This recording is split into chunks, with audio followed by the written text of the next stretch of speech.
எல்லாருக்கும் வணக்கம். இந்த நாளில் கூட வேதத்திலிருந்து ஒரு வசனத்தை வாசித்து தேவ ஆலோசனை சிந்திப்போம். மத்தேயு சுவிசேஷம் 13வது அதிகாரம் 19வது வசனம்.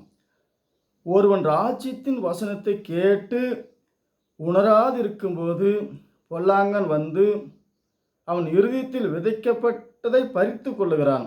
அவனே வழி அருகே விதைக்கப்பட்டவன்.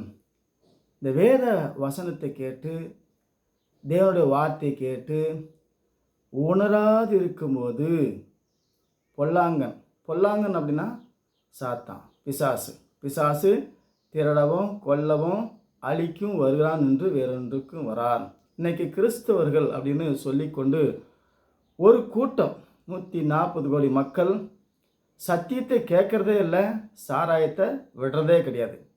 ஒரு வெள்ளை நைட்டி போட்ட கள்ள பையன் சாராய கடையை திறந்து வைக்கிறான். அவன் கோயிலில் தூபம் காட்டுறான் சிலையை வச்சுக்கிட்டு. ஏன்னா வசனம் அவங்களுக்கு व्यசனமாக இருக்குது.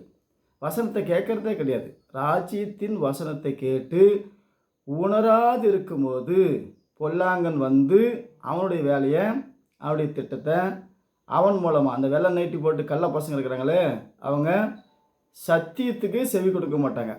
குருடன் கூலிங் கிளாஸ் போட்ட மாதிரி வெள்ளை நைட்டி போட்டுக்கிட்டு உணவுக்கும் உடைக்கும் மடமாக பங்காக அழிஞ்சிட்ருப்பாங்க. வசனத்தை கேட்கறத விட மாட்டாங்க, வசனத்தை படிக்கும் வைக்க மாட்டாங்க, அவங்களும் படிக்க மாட்டாங்க. அப்போ பொல்லாங்கன் வந்து என்ன பண்ணுறான், அவனுக்கு ஒரு பொறுப்பு கொடுக்குறான். பொல்லாங்கன்னா பிரபஞ்சத்தின் தேவன், சாத்தானுக்கு பேர் பிரபஞ்சத்தின் தேவன். இயேசு கிறிஸ்து இந்த பூமியில் தன்னுடைய திட்டத்தை நிறைவேற்றி வரும்போது, உபவாசம் பண்ணும்போது சோதனைக்காரன் சாத்தா வந்து இயேசுவை உயர்ந்த மலை மேல் கொண்டு போய் வைத்து, என்னை பணிந்து கொண்டா இதெல்லாம் தருவேன், ஒரு நிமிஷத்தில் உலகத்தின் சகல ராஜ்யத்தின் மகிமையை காட்டி என்னை பணிந்து கொண்டால், பொம்மையை பணிந்து கொண்டால் உலகம் வரும், பணம் வரும், ஜனம் வரும், நிலம் வரும், எல்லாம் வரும், மரணம் வரும். மரணத்துக்கு பின்னாடி வாழ்க்கை வராது. மரணத்துக்கு போகிற இந்த வாழ்க்கையை நம்பி ராஜ்யத்தின் வசனத்தை, அப்போ பரலோக ராஜ்யத்தினுடைய சட்டமோ திட்டமோ தேவனுடைய அந்த தேவ பிரமாணத்தை அவன் உணராது இருக்கும்போது உயிரிருந்து என்ன லாபம், உடலிருந்து என்ன லாபம், அவனுக்குள்ள ஜீவன் இருந்து என்ன லாபம்? இது வந்து எக்ஸ்பிரே டேட்டு. நம்முடைய சரீரம், நம்முடைய ஆத்மா எல்லாம் எக்ஸ்பிரே டேட்டு முடிகிறதுக்குள்ள நம்ம மறுபடியும் பிறக்கணும். வசனத்தை கேட்டு உலக வசனத்தெல்லாம் விட்டுட்டு இயேசு கிறிஸ்து நாமத்தில் மூலிகை ஞானஸ்தானம் எடுத்து வசனத்தை உறுதியாய் பற்றி கொண்டால் இந்த வார்த்தை சகலத்தையும் உருவாக்கும். கர்த்தர் எனக்காக யாவையும் செய்து முடிப்பார். அவருடைய வார்த்தை கொண்டு நான் சொன்ன வார்த்தை செய்யும் அளவும் என்னிடத்தில் வெறுமையாக திரும்பாது. சொன்னதை செய்வார், கேட்டது தருவார்.